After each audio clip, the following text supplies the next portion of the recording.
Topology basically defines that systematic arrangement how the computers are connected in a network. सबसे पहले type की topology जो हम यहाँ देखने वाले हैं वो है मैश टोपोलॉजी. मैश टोपोलॉजी जो है, in this every particular computer is connected with another computer in a dedicated fashion. Dedicated fashion मतलब एक लिंक जो है वो इन दोनों टर्मिनल के बीच में डेडिकेटेड रहेगी. मान लेते हैं मैंने यहाँ पर एक नेटवर्क इस्टेब्लिश किया, इस तरीके का कुछ कॉन्फ़िगरेशन है, इस तरीके के टर्मिनल्स हमारे पास 4 हैं. अभी आपस में जब कनेक्ट होंगे तो ये इस तरीके से कनेक्ट होंगे. अब आप देखिए कि ये ए, बी, सी और डी जो चारों हैं वो सभी आपस में एक डेडिकेटेड लिंक. डेडिकेटेड का मतलब होता है कि ये लिंक जो है ये ए और डी ही यूज करेगा, इसको और किसी को यूज करना है तो नहीं कर सकता. अगर ए को कम्युनिकेट करना है बी से तो वो ये वाली लाइन यूज करेगा, ए को अगर सी से कम्युनिकेट करना है तो ये वाली लाइन यूज करेगा. Similarly, every particular terminal is connected with other terminal by a dedicated line. So, वो जो यहाँ पर लाइन पे जो ट्रैफिक होगा वो वही ट्रैफिक होगा जैसे मान लेते हैं डी और सी के बीच में जो ट्रैफिक होगा.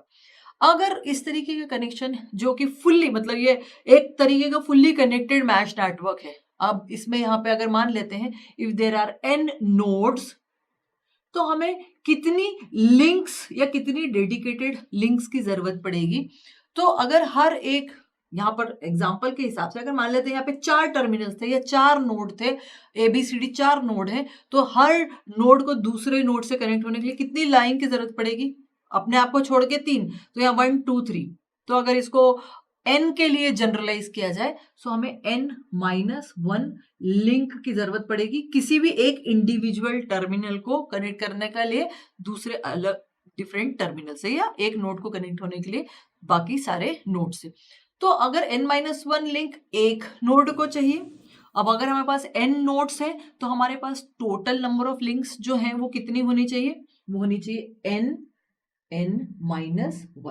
तो इतनी टोटल लिंक्स की रिक्वायरमेंट है जो कि आपको एक डेडिकेटेड लिंक के थ्रू अगर कनेक्ट करना है तो n-1 लिंक्स आपको चाहिए इन सभी टर्मिनल से इन सारे नोड्स को आपस में कनेक्ट करने के लिए.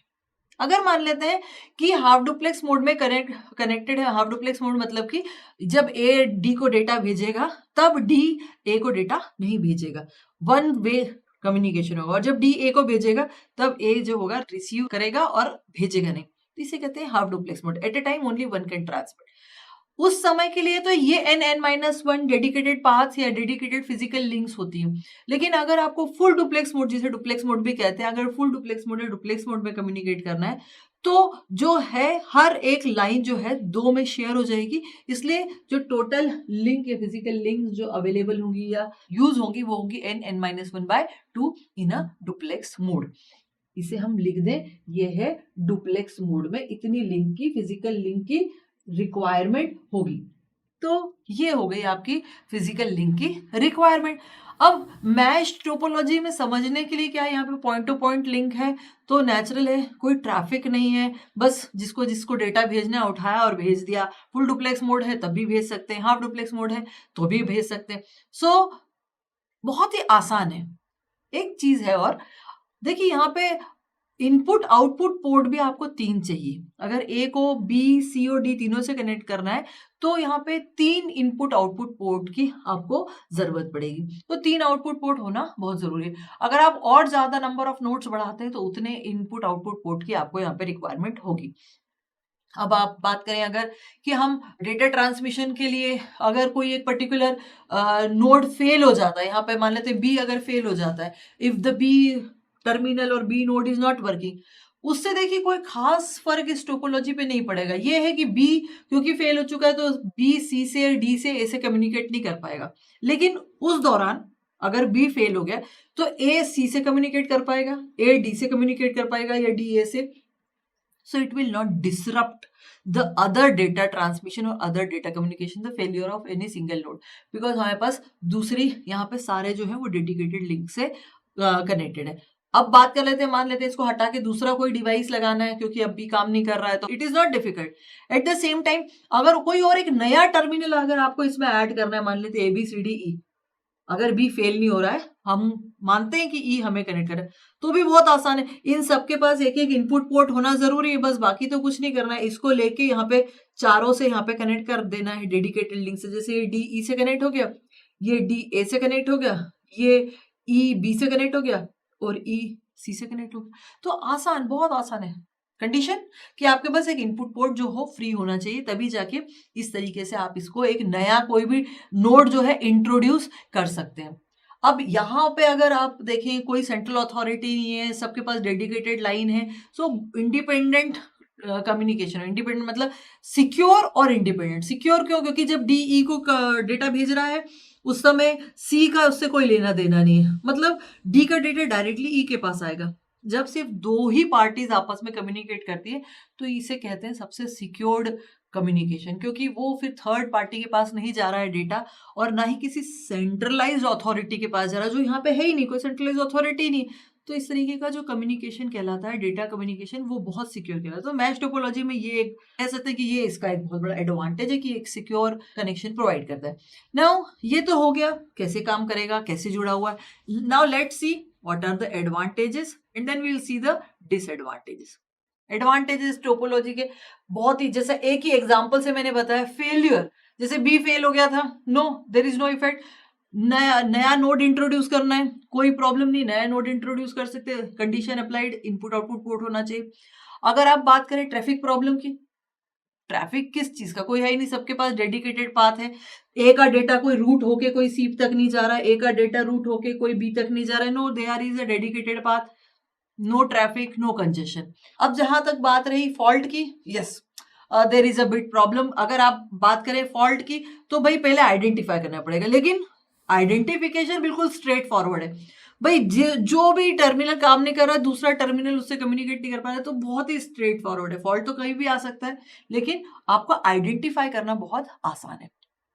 अब अगर मान लेते हैं कि कोई टर्मिनल्स जो हैं वो अगर काम नहीं कर रहा है, तो भी आप उसके लिंक को यूज कर सकते हैं, और उसको हम क्या कर सकते हैं कि उसको एक पाथ की तरह यूज कर सकते हैं। अगर कोई ये लाइन अगर डिस्टरप्ट हो जाती है ए और ई के बीच, मान लेते हैं अब लिंक इज ब्रोकन, तो भी ए का कनेक्शन ई से बिल्कुल नहीं कटेगा। क्यों? क्योंकि रिडंडेंट पाथ्स अवेलेबल है। ए डी के थ्रू ई से कम्युनिकेट कर सकता है, पहली बात। ए जो है बी और सी के थ्रू भी ई से कम्युनिकेट कर सकता है, या ए डायरेक्टली बी से डायरेक्टली ई तक आ सकता है। तो there are redundant paths available. और जहां तक रही एडवांटेज में, मैंने पहले ही कहा कि बहुत सिक्योर है, प्राइवेट नेटवर्क प्रोवाइड करता है, so that is the biggest advantage.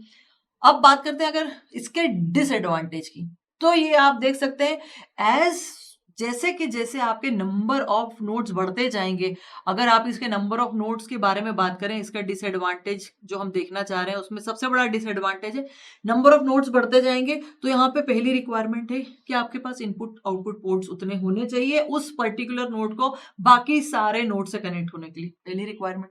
दूसरी बात कि उतना केबल आपको यूज करना पड़ेगा। अब जैसे जैसे नंबर ऑफ नोड्स बढ़ते जाएंगे, तब तो आपको केबलिंग ज्यादा बढ़ानी पड़ेगी, और वो केबलिंग जो है वो बहुत कॉम्प्लेक्स हो जाएगी। अगर वो पूरे का पूरा एक रूम में ही अगर हम कर रहे हैं, तो मान लीजिए कि सब जगह केबल ही केबल होगी, और फिर वहां पर जो है कि अगर इंस्टॉलेशन करना है पहली बार तब तक तो ठीक है, लेकिन अगर कुछ रिकनेक्शन करना है या फेलियर के टाइम आपको चेक करना है, तो वहां पर जाकर ये बहुत कॉम्प्लेक्स हो जाएगा, क्योंकि ये क्लमजी टाइप का पूरा सिस्टम जो है, ढेर सारी वायर्स ही वायर्स आपको दिखाई देंगी, नोड से ज्यादा वायर दिखाई देंगी, तो इसलिए वो जो एक इसका एक ड्रॉबैक है। दूसरी बात, अगर कॉस्ट के हिसाब से देखा जाए तो बहुत सारी वायर्स आपको लगेंगी, तो नेचुरल है कि कॉस्ट बढ़ती जाएगी, जैसे जैसे नंबर ऑफ टर्मिनल्स बढ़ेंगे, इनपुट आउटपुट बढ़ता जाएगा। So it will be a bit expensive, क्योंकि आप इसमें ये सारी चीजें जो है कॉस्ट बढ़ाता है, तो ये एक्सपेंसिव। छोटा नेटवर्क है, 4-5 टर्मिनल, 4-5 नोड्स के लिए, तब तक ठीक है। जैसे जैसे आप बढ़ाते जाएंगे तो नेचुरल है बहुत एक्सपेंसिव होता जाएगा। तो फिर ये कहाँ यूज होगा? तो ये ऐसा नहीं है कि it is not a useful type of topology, it is a useful type of topology. लेकिन अगर आप बात करें, जैसे मैं अगर एक एग्जांपल लूं कि टेलीफोन नेटवर्क का, तो टेलीफोन नेटवर्क में हमारे पास रीजनल ऑफिसेस होते हैं। रीजनल ऑफिस मतलब एक रीजन का एक ऑफिस स्टेब्लिश किया जाता है, जिसे एक्सचेंज भी कहते हैं। जरूरी है कि वो एक्सचेंज बाकी सारे रीजनल ऑफिसेज से, भाई कम्युनिकेशन तभी पॉसिबल होगा ना, एक स्विचिंग ऑफिस दूसरे स्विचिंग ऑफिस से कनेक्ट होगा, अगर कनेक्ट ही नहीं होगा तो आपस में कम्युनिकेशन कैसे होगा। तो इसलिए रीजनल ऑफिस जो है वो हर दूसरे रीजनल ऑफिस से कनेक्ट होना जरूरी है। तो वहां पर यही मैश टोपोलॉजी के थ्रू ही होगा, क्योंकि वो हर पर्टिकुलर दूसरे रीजनल ऑफिस से डेडिकेटेड पाथ से जुड़ा होगा और वो आपस में सब इंडिविजुअली कनेक्ट रहेंगे और कम्युनिकेट करेंगे।